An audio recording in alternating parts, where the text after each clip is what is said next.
वंदे मातरम। मैं विनोद कुमार शुक्ला, अड्डा पर आपका स्वागत है।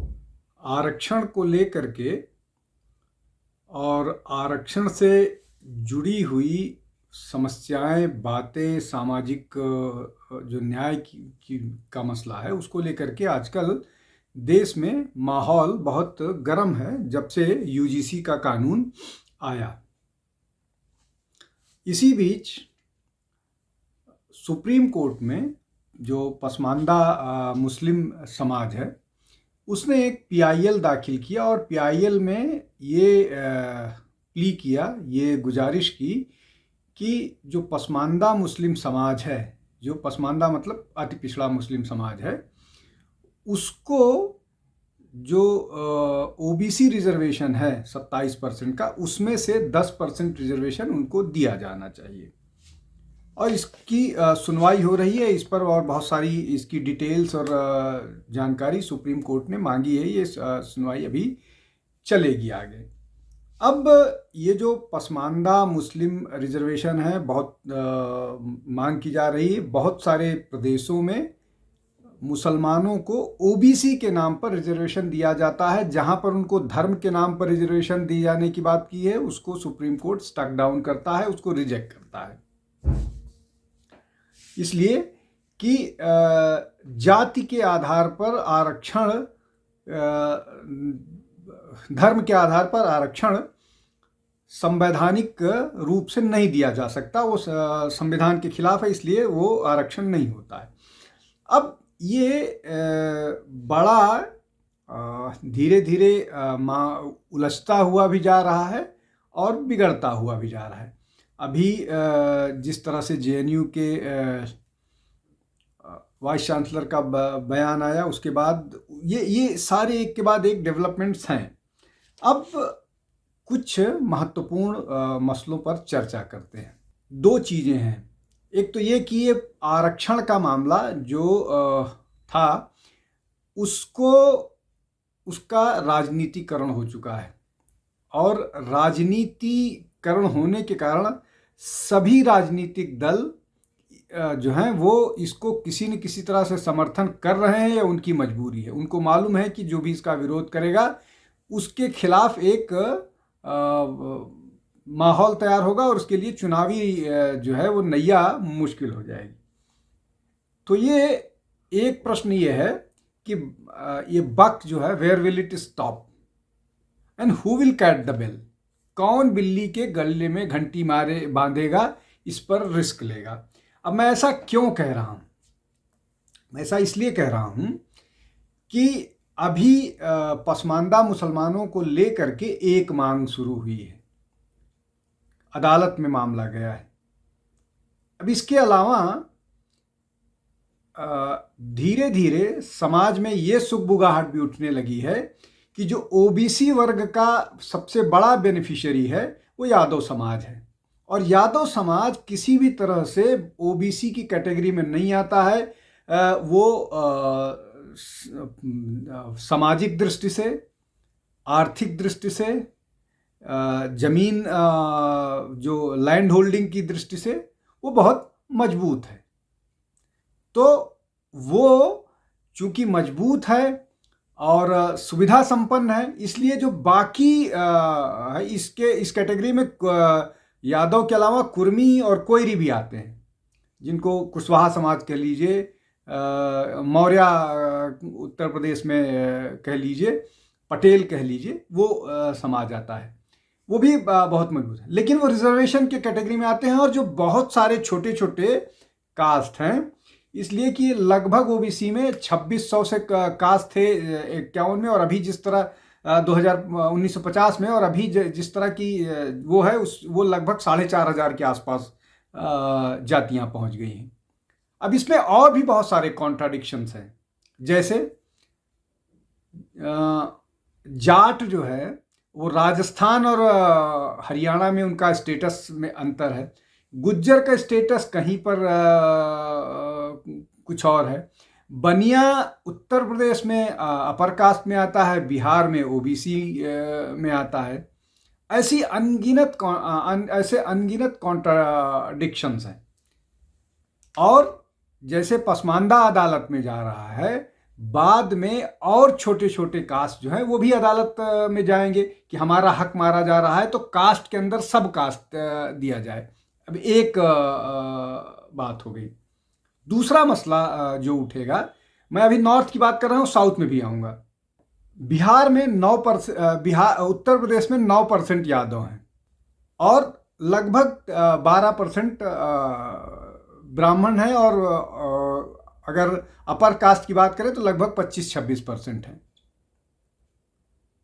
लेकिन सारा आरक्षण का जो बड़ा बेनिफिट है वो यादवों को उत्तर प्रदेश में मिल रहा है। अब बिहार में आए तो बिहार में 14% यादव हैं, तो यादव को 14% में रिजर्वेशन मिलना चाहिए, या यादव को 9% मिलना चाहिए, या यादव को जो जितना कब्जा कर ले वो मिलना चाहिए। और उसी तरह से जोड़ लीजिए कि ब्राह्मण को 12% नौकरियों में अगर वो हैं तो वो, या अगर आप ओवरऑल जोड़ते हैं तो 2.5%, 3% पूरे हिंदुस्तान में, या 4% ब्राह्मण हैं। तो ये सारे कॉन्ट्राडिक्शंस जो हैं इनको डील करना पड़ेगा, और इस पर कहीं न कहीं रोक लगानी पड़ेगी कि ये यहाँ पर रुकना पड़ेगा। अब उसमें फिर विवाद आ रहा है कि एक जगह 400 वाला 800 में से 400 अंक पाने वाले को भी एडमिशन नहीं मिल रहा है, और एक -40 पर और -4 पर हो रहा है एडमिशन। ये भी एक बड़ी चर्चा का मसला है। तो ये जो पूरा का पूरा आरक्षण वाला मामला है, और आरक्षण से जुड़ा हुआ भी मामला है।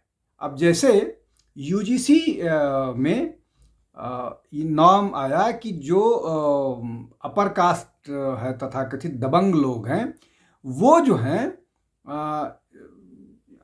दलितों को मतलब एससी और एसटी और ओबीसीज को हैरास करते हैं, इसलिए एक रेजोल्यूशन आया जिसको सुप्रीम कोर्ट, एक नोटिफिकेशन आया जिसको सुप्रीम कोर्ट ने बाद में विरोध के बाद, मतलब अदालत में जाने के बाद उस पर स्टे लगा दिया।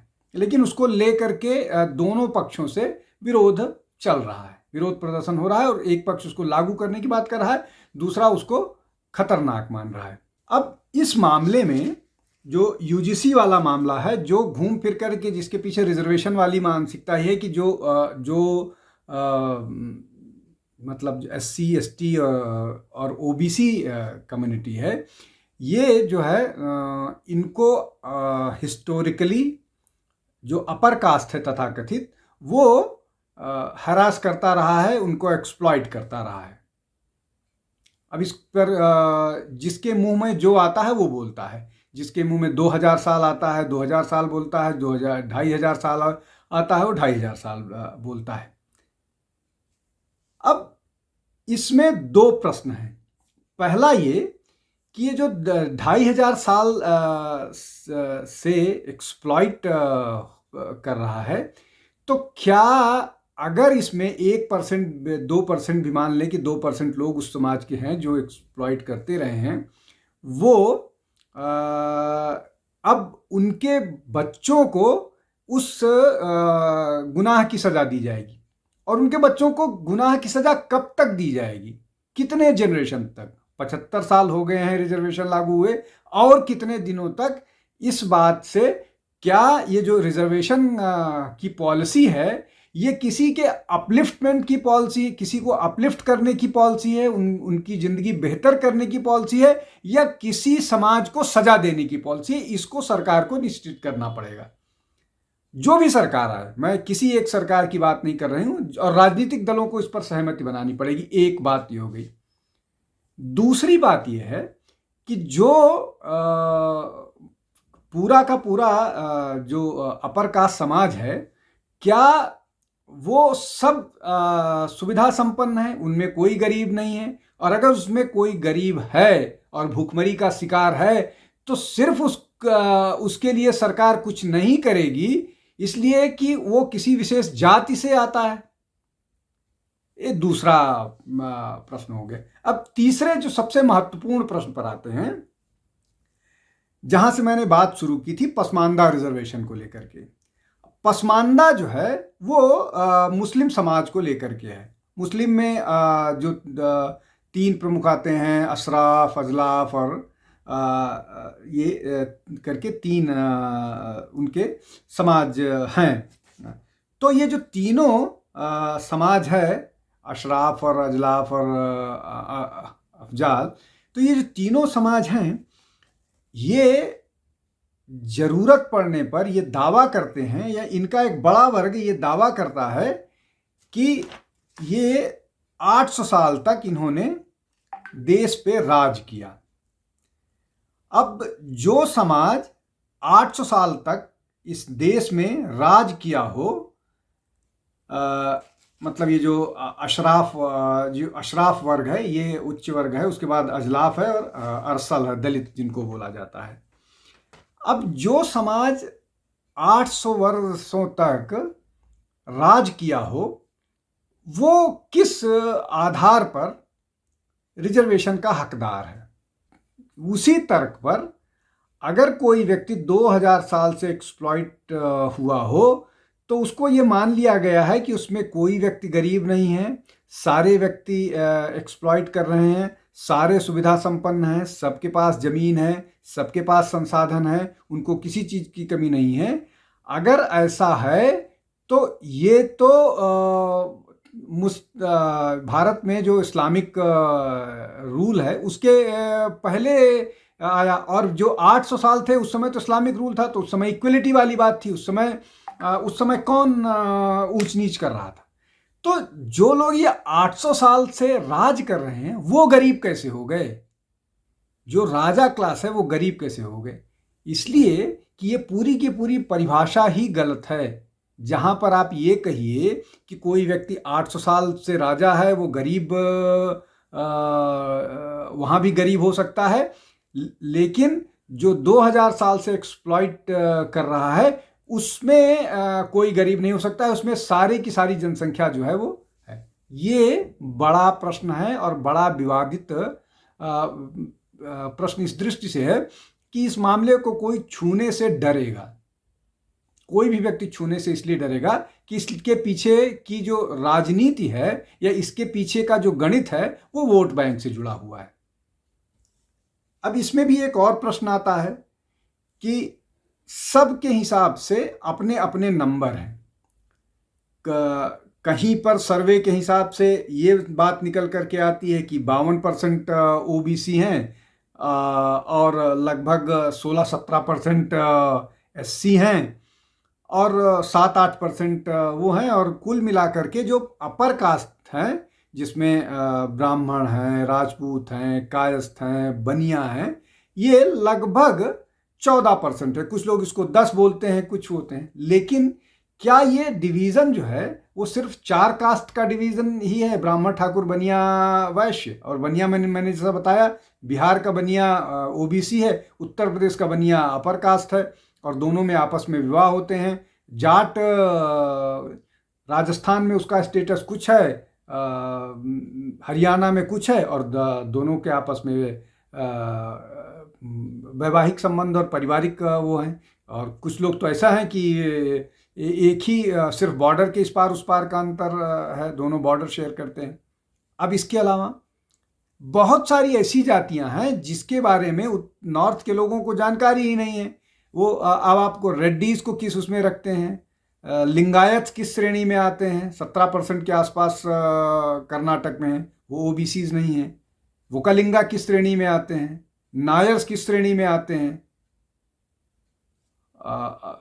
तमिलनाडु में का स्ट्रक्चर दूसरा है। लेकिन ये कैसे इनको आप कैसे किस श्रेणी में रखेंगे, और किस आधार पर ये कहा जा सकता है कि अपर कास्ट केवल 15% है? उसकी बात भी नहीं करते हैं। मतलब ये कि अब के समय में जब आप लगातार ये दावा करते हैं कि हमको चाइना से मुकाबला करना है, हमको यहाँ से मुकाबला करना है, वहाँ पर आप 85% रिजर्वेशन या 70% रिजर्वेशन की बात डिमांड कर रहे हैं। वो इसलिए नहीं कि आपको, वो इसलिए कि आपको इसका राजनीतिक मतलब निकालना है, राजनीतिक वो निकालना है। और अगर पढ़ाई ही क्राइटेरिया होता तो जो बिहार के अभी जो नेता आरजेडी के नेता वो हैं, उनका एजुकेशनल क्वालिफिकेशन देख लीजिए, उनके भाई का एजुकेशनल क्वालिफिकेशन देख लीजिए।